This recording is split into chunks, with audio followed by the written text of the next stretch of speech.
जी अपने जब पुजारी थे तब की घटना सुनाते थे, बड़े ध्यान से सुने।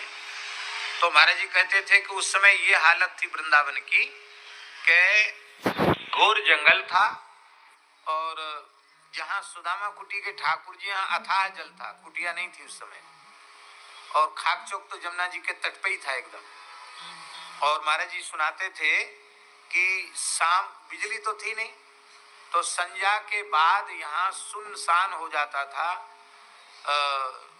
एक आवाज आती थी दिगंबर अखाड़े से तारा, तो इधर से खाक चौक वाले बोलते से तारा, फिर उधर से आवाज पहुंचती मेहंदी अखाड़ा, निर्वाणी अखाड़ा, तो से तारा वहां बाबा बोलते, उसके आगे फिर हरव्यासी, तो से तारा, राधे श्याम, ऐसे दो चार आवाज सुनाई पड़ती थी 8-9 बजे तक। इसके बाद सुनसान हो जाता था, घोर जंगल था। साधु ऐसे ही कहीं भी रहते थे, अपनी पर्णकुटी बना के, झोपड़ी डाल के, वो वृंदावन का स्वरूप था।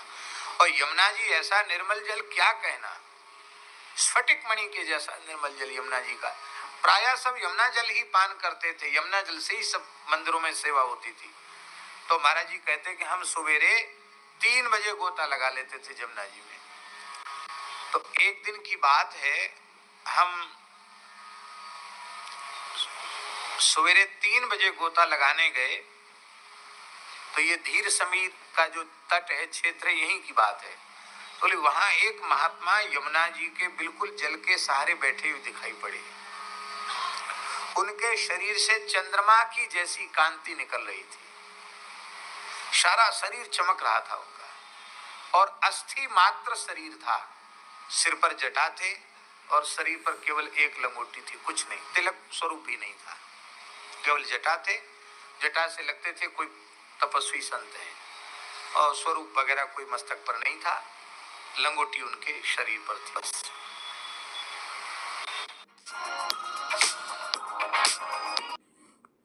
लंगोटी उनके शरीर पर थी बस।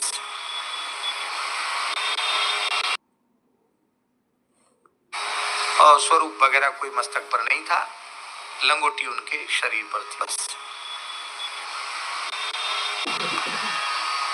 तो हमको बड़ा आश्चर्य हुआ कि ये महात्मा तो मैंने कभी देखे नहीं, पहली बार दिखाई पड़ रहे हैं।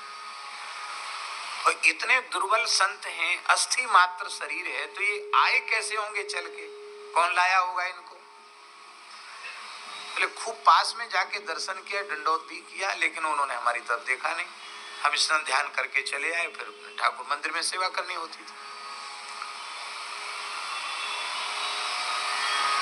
मन नहीं माना, तो दिन भर तो कुछ बोले नहीं। रात्रि में जब ठाकुर जी की शयन हो गई, तो हमने गुरु जी के चरण दबाते हुए कहा, गुरु महाराज के, महाराज जी आज सवेरे सवेरे हम गए गोता लगाने, तो ये धीर समीर के आगे की बात है, यहाँ ऐसे ऐसे एक महात्मा झाड़ी में बैठे दिखाई पड़े। गुरु जी उठ के बैठ गए, बोले वो सिद्ध पुरुष हैं, तुम भाग्यशाली जो तुम्हें दर्शन हो गया, चलो उनकी सेवा देखो, शायद हमें भी हो जाए दर्शन। महाराज जी बोले, गुरु जी, महाराज के गुरु जी। तो मंदिर में ठाकुर जी का जो दूध भोग था ब्यारू का, वो कुल्हड़ में लिया, और ठाकुर जी का अधौटा दूध कुल्हड़ में लेकर के गए वहां।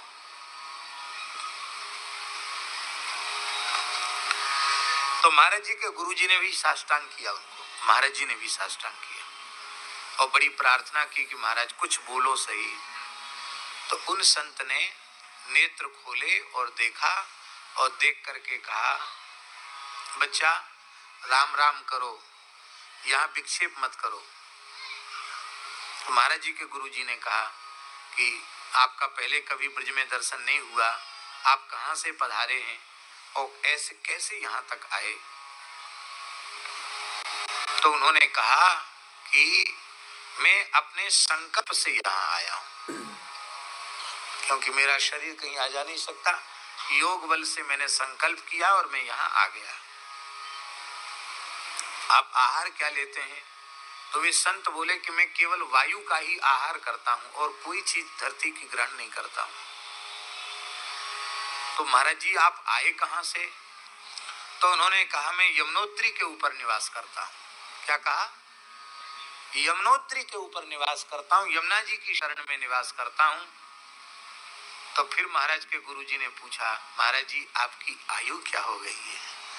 उन्होंने कहा, बच्चा जानकर क्या करोगे, विश्वास तो करोगे नहीं। कहा नहीं करेंगे महाराज। बोले यमुनोत्री के ऊपर तपस्या करते करते मुझे 10,000 वर्ष व्यतीत हो गए।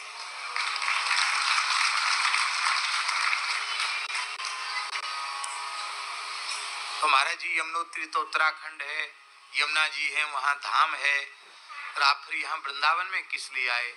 इतना सुनते ही उनके नेत्रों से आंसू बहने लगे और बोले, बच्चा साधन भूमि है उत्तराखंड और फल भूमि है वृंदावन। हमने जमुना जी के तट पे रह के इसलिए साधन किया जहां से जमुना जी का उद्गम हुआ कि हमें ब्रजवास मिल जाए। अब श्री यमुना जी ने कृपा करी है, मैं अपने देह को ब्रजरज में विलीन करने के लिए यहाँ आया हूं।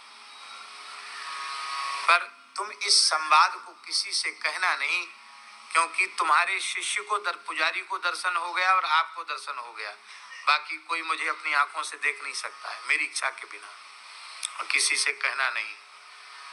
और कल वैशाख शुक्ल एकादशी है, सवेरे 3 बजे ही हम यमुना जी की रज में विलीन, यमुना जी के जल में रज में विलीन होंगे, ये कहा उन्होंने। तो महाराज जी कहते कि हमारे गुरु जी ने कहा कि सरकार आप कुछ लेते तो नहीं है, पर हमारे ठाकुर जी की, गोपाल जी की गैया का दूध है और ठाकुर जी का शयन भोग है। आप, गुरु महाराज के शब्द हैं, पहाड़ी बाबा बोले, गुरु जी ने कहा आप चुवन्नी भर ले लो। चुवन्नी भर माने, चुवन्नी जानते हैं ना, चुवन्नी, तो आप चुवन्नी भर ले लो, नेक 100 ले लो। तो उन्होंने हाथ में कुल्हड़ लिया और होठ से लगाया, पता नहीं पिया कि नहीं पिया, कितना पिया या खाली होठ ही लगाए, और बस ऐसे करके महाराज के गुरुजी को दे दिया।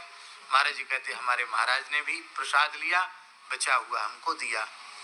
और अब चटपटी लगी, किसी को कहना तो है नहीं, तो गुरुजी के साथ सवेरे ठीक 3 बजे फिर पौने 3 ही बजे वहां पहुंच गए।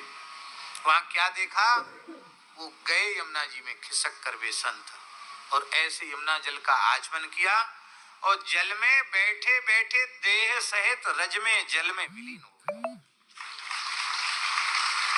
महाराज जी कहते ये घटना हमने अपने आंखों से देखी है, शरीर का कहीं चिन्ह भी नहीं दिखाई पड़ा।